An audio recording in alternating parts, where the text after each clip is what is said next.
नमस्कार दोस्तों, स्वागत है आपका आज के मुख्य समाचारों में। जी हां दोस्तों, आपको यहां पर देखने को मिलेंगी सुबह से लेकर शाम तक की तमाम बड़ी खबरें, मुख्य समाचार, ब्रेकिंग न्यूज़ अपडेट्स के रूप में। तो दोस्तों, आप सभी लोगों से रिक्वेस्ट है इस वीडियो को ज़्यादा से ज़्यादा लाइक और शेयर करें।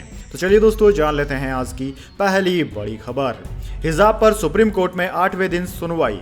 एसजी बोले, ईरान में हिजाब के खिलाफ महिलाएं प्रदर्शन कर रही है, यह इस्लाम में अनिवार्य नहीं है। जी हां दोस्तों, हिजाब विवाद पर सुप्रीम कोर्ट में मंगलवार को 8वें दिन सुनवाई हुई। सॉलिसिटर जनरल तुषार मेहता ने कहा कि हिजाब इस्लाम का अनिवार्य हिस्सा नहीं है। कुछ ऐसे इस्लामिक देश हैं जहां हिजाब का विरोध हो रहा है और महिलाएं इसके खिलाफ प्रदर्शन कर रही है।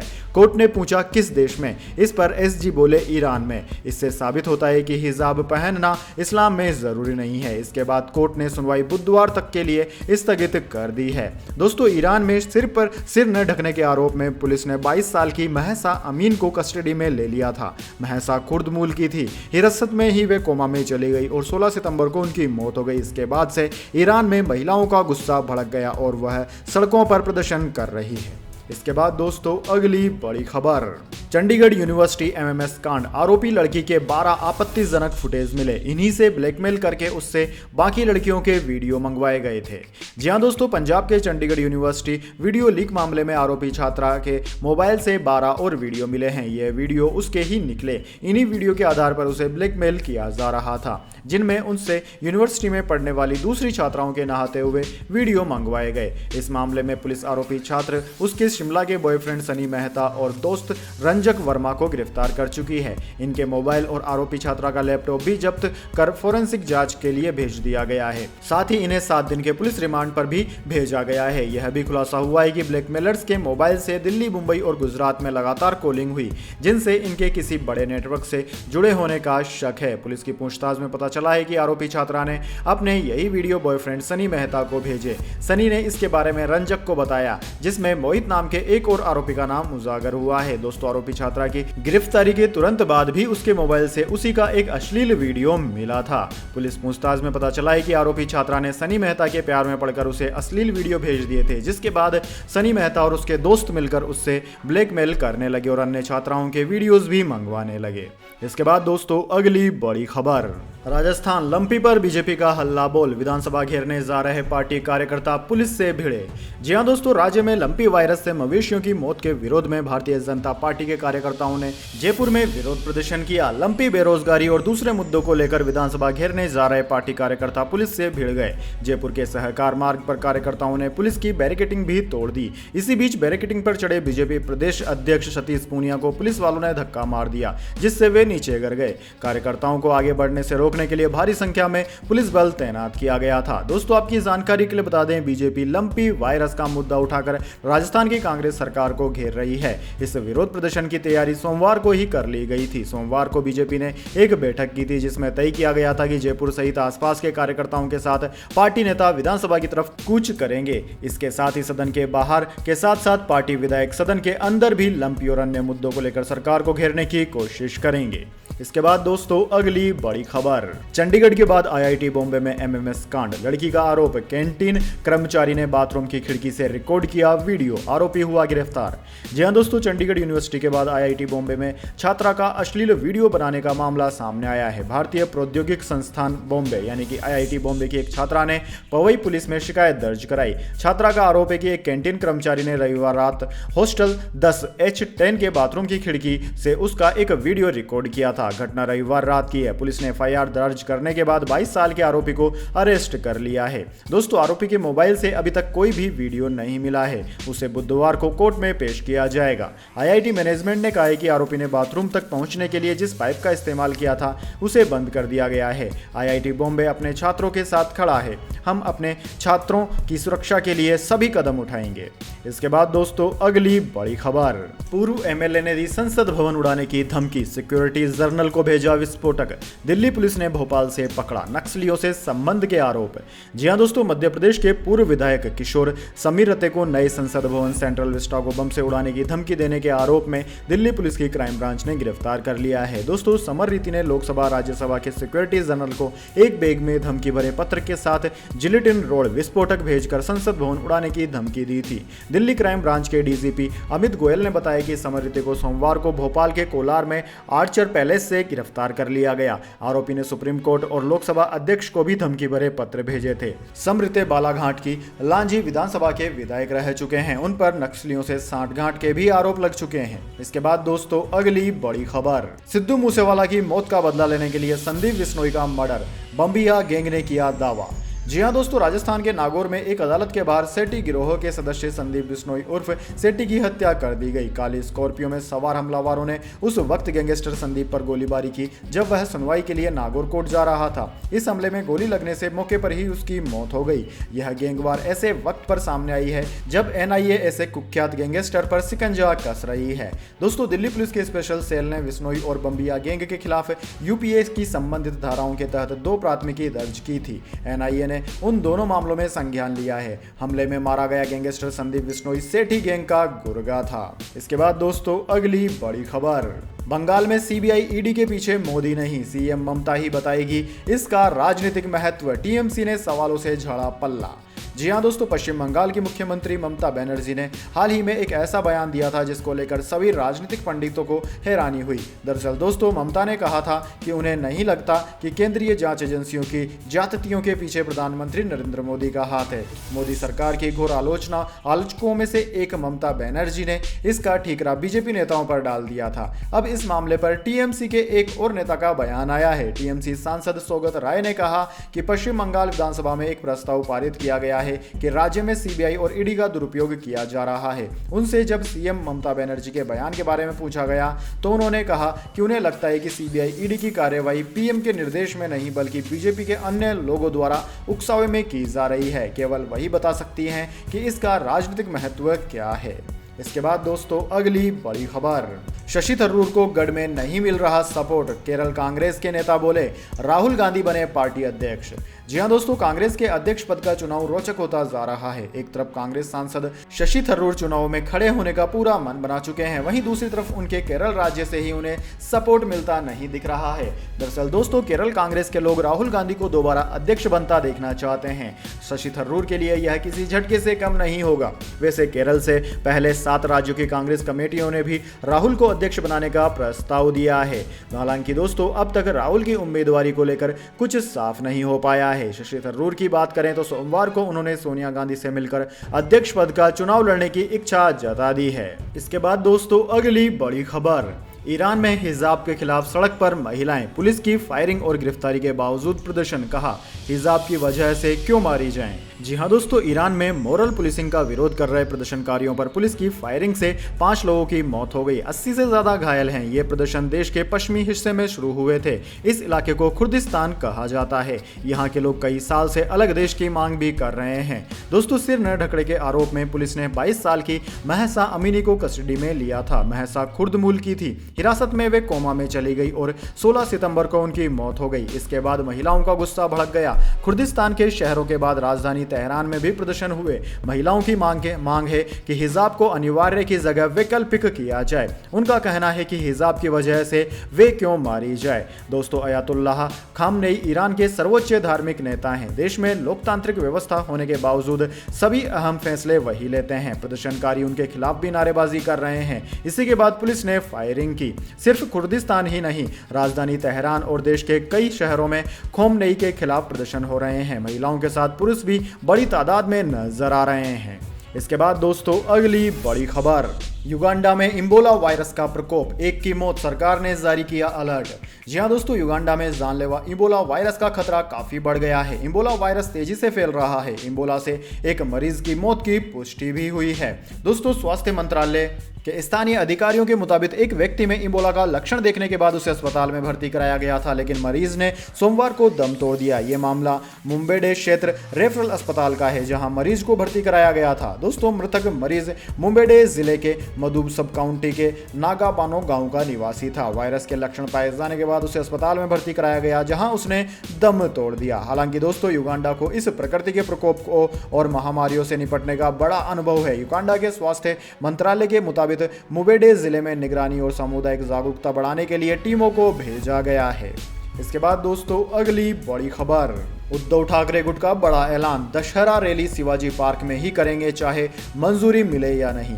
जी हां दोस्तों, शिवाजी पार्क मैदान में दशहरा रैली को लेकर उद्धव ठाकरे गुट और एकनाथ शिंदे गुट में होड़ मची हुई है। अब मंगलवार को इस रैली को लेकर उद्धव ठाकरे गुट ने बड़ा ऐलान कर दिया है। दोस्तों, उद्धव ठाकरे के नेतृत्व वाली शिवसेना ने कहा है कि वह पार्टी की वार्षिक दशहरा रैली शिवाजी पार्क मैदान में ही करेंगे, चाहे बीएमसी अपनी मंजूरी दे या नहीं। मुंबई के पूर्व महापौर मिलिंद वैद्य के नेतृत्व में शिवसेना नेताओं के एक प्रतिनिधिमंडल ने नगर विकास निकाय के अधिकारियों से मुलाकात कर रैली आयोजित करने की अनुमति के लिए उनके आवेदन की स्थिति के बारे में पूछताछ की। उन्होंने कहा कि हमें अनुमति मिले या नहीं, हम शिवाजी पार्क में एकत्रित होंगे। प्रशासन को या तो हमें अनुमति देनी चाहिए या मना कर देना चाहिए। हम शिवाजी पार्क में रैली करने के लिए अपने फैसले पर बहुत दृढ़ हैं। इसके बाद दोस्तों, अगली बड़ी खबर, बारिश भी नहीं सुधार पा रही दिल्ली की हवा, 100 के पार रिकॉर्ड हुआ PM 2.5। जी हां दोस्तों, दिल्ली और NCR में मौसम सुहाना बना हुआ है। रोजाना रुक रुक कर बारिश हो रही है। मंगलवार सुबह भी NCR और दिल्ली के कई इलाकों में बारिश हुई, जिसके बाद दिल्ली और NCR की सुबह सुहानी हो गई। दोस्तों, बारिश से जहां लोगों को गर्मी से राहत मिली, तो वहीं आने वाले दिनों में परेशानियां भी बढ़ सकती है, क्योंकि मौसम में बदलाव देखने को मिल रहा है और अब आने वाले दिनों में दिल्ली और NCR में धुंध बढ़ सकती है। सफर इंडिया के मुताबिक राजधानी दिल्ली में एयर क्वालिटी इंडेक्स PM10 का स्तर बढ़ रहा है। मंगलवार को यह इंडेक्स सेटिस्फैक्टरी साइन से ऊपर मॉडरेट पर पहुंच गया है। मंगलवार को AQI PM10 का स्तर 127 से रिकॉर्ड किया गया। वहीं नोएडा में 119, मथुरा रोड पर 133, एयरपोर्ट टर्मिनल 3 पर 133, पूसा 124, लोधी रोड 131 रिकॉर्ड हुआ है। दोस्तों, आपकी जानकारी के लिए बता दें, दिल्ली NCR में हवा का स्तर लगभग हर वक्त डेंजर एरिया में ही आता है। वहां पर बारिश हो रही है, फिर भी हवा का स्तर सुधरने का नाम नहीं ले रहा है। इसके बाद दोस्तों, अगली बड़ी खबर, 30 सितंबर से दौड़ेगी वंदे भारत एक्सप्रेस, प्रधानमंत्री मोदी दिखाएंगे हरी झंडी। जी हां दोस्तों, रेल यात्रियों के लिए बड़ी खुशखबरी है। देश में तीसरी वंदे भारत ट्रेन का संचालन शुरू होने वाला है। गुजरात के लोगों को जल्द ही वंदे भारत एक्सप्रेस का तोहफा मिलने वाला है। प्रधानमंत्री नरेंद्र मोदी खुद इस ट्रेन को हरी झंडी दिखाएंगे। दोस्तों, आने वाले 30 सितंबर से मुंबई और गांधीनगर के बीच देश की तीसरी और गुजरात की पहली वंदे भारत एक्सप्रेस का संचालन शुरू हो रहा है। यानी कि दोस्तों, अब मुंबई और गुजरात के बीच की यात्रा तेज रफ्तार और बहुत ही कम समय में हो सकेगी। इसके बाद दोस्तों, अगली बड़ी खबर, 5 लाख स्टूडेंट्स को सरकार दे रही है फ्री लैपटॉप, जाने मिनिस्ट्री ऑफ एजुकेशन ने क्या कहा। जी हां दोस्तों, केंद्र सरकार की ओर से महिलाओं और गरीब और किसानों समेत स्टूडेंट्स के लिए भी कई खास स्कीम्स चलाई जाती हैं। आपकी जानकारी के लिए बता दें, कई राज्य सरकारों ने स्टूडेंट्स को फ्री लैपटॉप की सुविधा दी है और हाल ही में सोशल मीडिया पर एक मैसेज वायरल हो रहा है, जिसमें कहा जा रहा है कि एजुकेशन मिनिस्ट्री 5 लाख स्टूडेंट्स को फ्री लैपटॉप देगी। PIB ने सोशल मीडिया पर वायरल हो रहे मैसेज की सच्चाई के बारे में पता लगाया। दोस्तों, आपकी जानकारी के लिए बता दें, PIB ने अपने ऑफिशियल ट्वीट में लिखा है कि सोशल मीडिया पर एक मैसेज वायरल हो रहा है, जिसमें दावा किया जा रहा है कि ministry of education 5 lakh free laptop का वितरण करेगी और यह सभी स्टूडेंट्स को बांटे जाएंगे। इस मैसेज में वेबसाइट ने लिंक भी दिया है। PIB फैक्ट चेक ने बताया कि जो लिंक सर्कुलेट हो रहा है वह फेक है। केंद्र सरकार की ओर से इस तरह की कोई भी स्कीम नहीं चलाई जा रही है। इसके बाद दोस्तों, अगली बड़ी खबर, ICICI बैंक के क्रेडिट कार्ड धारकों को झटका, इस पेमेंट के लिए देना होगा 1% का चार्ज। जी हां दोस्तों, अगर आप भी उन करोड़ों ग्राहकों में से एक हैं जिनके पास ICICI बैंक का क्रेडिट कार्ड है, तो यह खबर आपके लिए काम की है। दरअसल दोस्तों, ग्राहकों को बैंक की तरफ से एक SMS मिल रहा है, जिसमें बताया गया है कि 20 अक्टूबर 2022 से क्रेडिट कार्ड होल्डर्स को रेंट पेमेंट करने पर 1% का चार्ज देना होगा। दोस्तों, बैंक की तरफ से प्रत्येक ग्राहक को एक SMS प्राप्त हुआ है, जिसके अंदर लिखा हुआ है, dear customers, starting 20 October 2022 all transactions on your ICICI bank credit card towards rent payment will be charged 1% fee. यानी कि दोस्तों, 1% का चार्ज लिया जाएगा अगर आप अपने क्रेडिट कार्ड से आपके मकान का या आपके फ्लैट का रेंट पेमेंट करते हैं। यह नियम ऐसे लोगों के लिए है जो अपना किराया पेटीएम, क्रेड, माईगेट, रेड फिराज और मैजिक ब्रिक्स आदि ऑनलाइन प्लेटफॉर्म्स के जरिए करते हैं। इसके बाद दोस्तों, अगली बड़ी खबर, क्रिकेट का नया नियम, विकेट गिरने के बाद 2 मिनट में नए बल्लेबाज ने नहीं ली स्ट्राइक तो पड़ जाएंगे मुसीबत में। जी हाँ दोस्तों, इंटरनेशनल क्रिकेट काउंसिल यानी कि आईसीसी ने इंटरनेशनल क्रिकेट के नियमों में कुछ बदलाव किए हैं। दरअसल दोस्तों 1 अक्टूबर से इन नियमों को लागू कर दिया जाएगा, यानी कि टी20 वर्ल्ड कप 2022 नए नियमों के साथ ही खेला जाएगा। जो नए नियम लाए गए हैं उनमें कई हैरान करने वाले नियम भी शामिल हैं, जिनको जानने में दर्शकों में भी काफ़ी उत्साह है। दोस्तों इन्हीं नियमों में से एक नियम यह है कि जब कोई विकेट गिरता है तो नए बल्लेबाज को अब 2 मिनट के अंदर ही क्रीज पर आकर स्ट्राइक लेनी होगी। अगर ऐसा नहीं होता है तो विरोधी टीम के कप्तान के पास टाइम आउट की अपील होगी।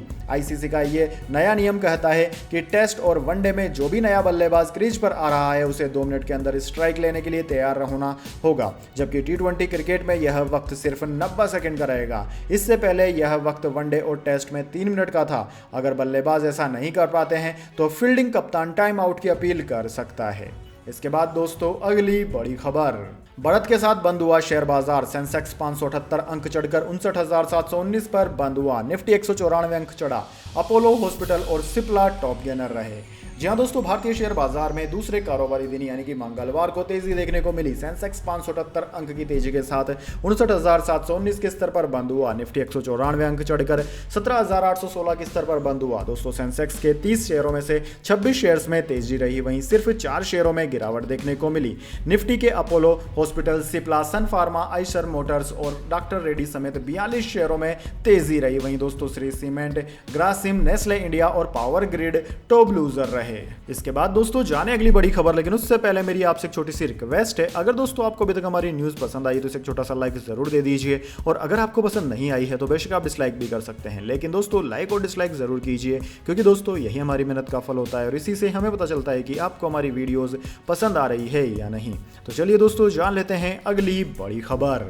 सोशल मीडिया बना नींद का दुश्मन। रिसर्च में खुलासा, 12 घंटे की बजाय मात्र 8 घंटे ही सो पाते हैं बच्चे।